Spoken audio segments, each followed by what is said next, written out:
两人结婚没多久就怀了宝宝，老公为了让她能坐办公室上班，求领导把媳妇调到了办公室，真是好老公。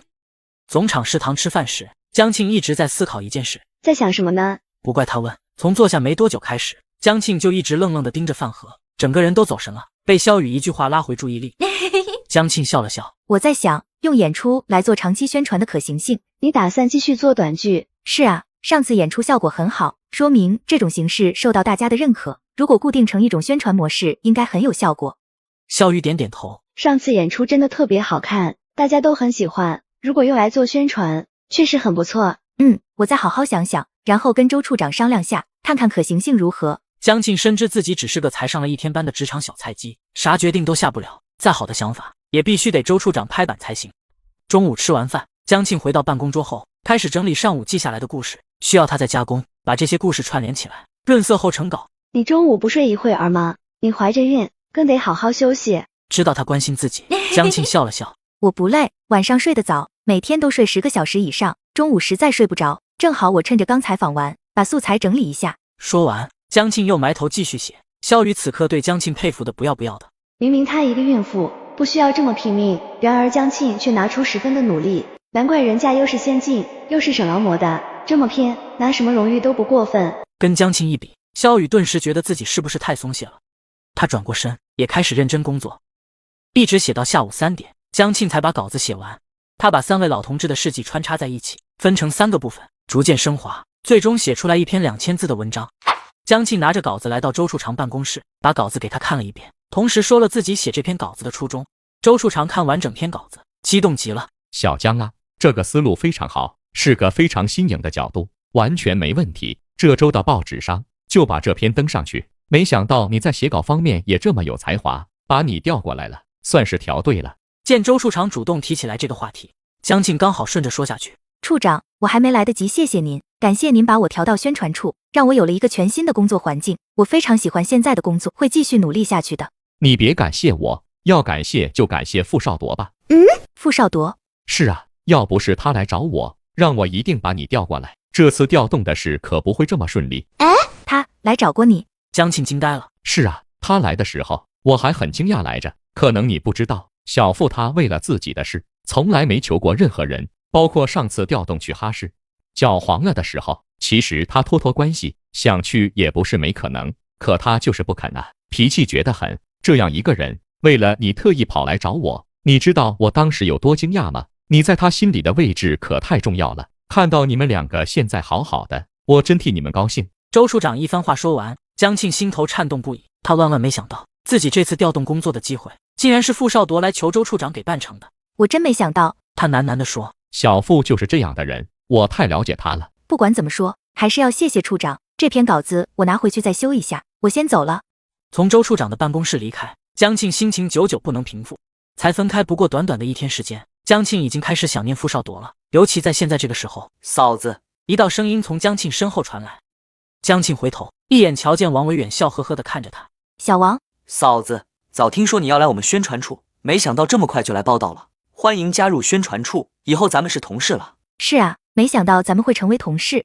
对了，嫂子，你这是写了稿子吗？王维远指了指江庆手里的稿纸。是啊，我上午去采访，刚写出来的稿子，拿给处长看一下。能给我看看吗？行。江庆把手里的稿纸递过去，王维远很仔细地浏览了一遍，看到最后整个人都激动起来。嫂子，你写的太好了，通篇看下来了，很感人，又很鼓舞人心，你现在写的越来越好了。还好吧，我需要学习的地方还很多，还要进一步提升。说完他就打算回办公室。我们2个人在走廊单独说话，要是被有心人看到了，不知道又要编排什么出来。为了我们2个好，还是少单独接触。我先回去了，得赶紧再把稿子修一修。处长说要上这周的报纸。好，那你快回去吧，我去找处长汇报下今天的工作。江庆朝王维远点点头，回了办公室。走廊上，王维远望着他消失在办公室门口的身影，心情微微有些惆怅。之前许知秋诬陷他们2个的事，他是后来才知道的，知道的时候一切都过去了，隔阂已然埋下。明明清楚远离才是最好的，他却控制不住自己想再接近他一些。如果没有许知秋，是不是我们还可以像以前一样说话，不至于像现在这样疏离？王维远轻轻叹口气。江庆一进办公室，萧雨立马凑了过来。怎么样？处长怎么说？他说可以了，再修修可以发在这周的报纸上。真的呀？你可太厉害了，才来了1天就能写出处长满意的稿子。咱们处长可是要求特别严格的，有的人写10篇，10篇都被处长给打回来。江庆明白萧雨话中有话，不过现在不是打听的好时机，他便没接话，拿着稿子回到位置上，开始改稿子。很快到了下班的时间，你怎么回去？我爱人过来接我。你们2口子感情真好，不像我家那位，让他来接我，想都别想。你都结婚了？是啊，结婚1年了。看着一点不像，太年轻了。女同志不论年轻年老，都喜欢被夸年轻，萧雨也不例外。江庆的话惹得他乐呵的不行，高高兴兴地下了班。江庆下班走出办公室，就看到老公在门口等他。老公，媳妇，你终于下班了，走吧，回家。江庆笑着往傅少铎那边走过去，在他们后面，陈美琴在那瞎逼逼，捧高踩低的，人家给你啥好处了？这么上杆子往上凑，2个都不是好东西。王维远刚好听到这句话，不由皱了眉。陈干事，大家都在一个办公室，何必说话这么难听？要是被其他处室的人听了，对咱们处影响会很不好。哟，还没当上处长呢，就开始操处长的心了，小心最后竹篮打水一场空，到时可丢死人了。陈美琴说话怪腔怪调的，听的人特别不舒服。我没想过当处长的事，只是想认真做好本职工作。厂里所有任命都是厂领导考量的结果，不是某个人意志能左右的。你污蔑我可以，污蔑领导可就要犯思想错误。王维远把这件事上升到思想错误的高度，陈美琴立刻哑巴了，转身就走了。回家路上，傅少铎打趣他：你现在可成咱们厂名人了。成咱们厂的名人不算本事，有朝一日我要成为全市、全省甚至全国的名人。他的语气里带着小骄傲。傅少铎忍不住笑道：好啊，有志向是好事，努力向着目标奋斗吧。那你笑什么？为你高兴。哼，我看不是吧？你肯定以为我在说大话，多说无益，以后等着瞧。傅少铎知道这个话题不能继续下去，再说媳妇可真要生气了。他换了另一个话题。对了，今天上班感觉怎么样？挺好的，办公室气氛还不错，周处长人也很和蔼。我今天上午去采访，下午写了一篇稿子，周处长说那篇稿子写得很不错，可以上这周的报纸，第1次写稿就能通过，我自己是挺满意的了。那你真是很厉害。周处长为人特别严格，尤其对稿件要求很高，你才刚去就能让过稿，不容易。你和周处长以前认识？认识，周处长过去是我的老领导，我俩共事过3年，相处得很好。周处长和你说的？他还说我能调去宣传处，是你去找周处长托他办的，是有这回事吧？是，我去找了周处长，不过我是带着你发表在报纸上的稿子去的，他看完以后很满意，决定把你调过去。其实我只是去说了一声，关键还是你足够优秀，周处长才同意调你过去。如果你过不了他那关，即便我们2个关系再好，也没用的。江庆听出他话中的小心翼翼，不由笑了。我没那么玻璃心，只是不想你为了我违背原则。玻璃心？傅少铎抓住重点，玻璃做的心易碎。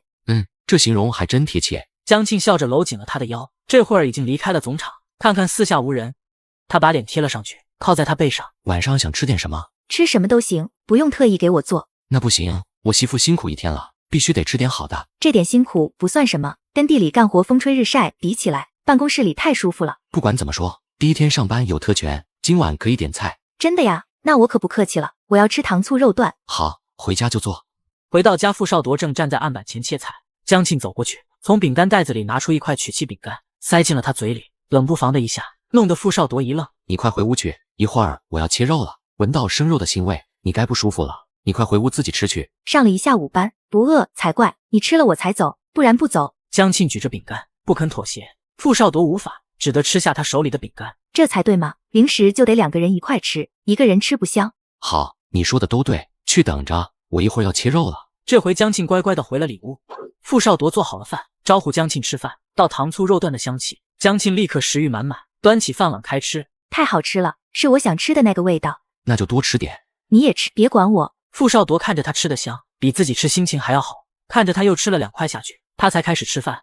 这段时间他一有空就过去看何春平家的小女儿。春平2口子给小女儿起了个小名，叫丹丹，大名就叫张丹。这么小我都不敢抱，下个月我家孩子就出生了，一想到他也这么小，就心里软乎乎的。1个月快得很，一晃就过去了，到时候你就敢抱了。听到他们的对话，江庆下意识地抚上了自己的小腹。忽的，旁边吴丹轻声哎呀了一声，江庆跟何春平都向他看过去。江庆一脸懵逼，何春平却一副过来人的模样。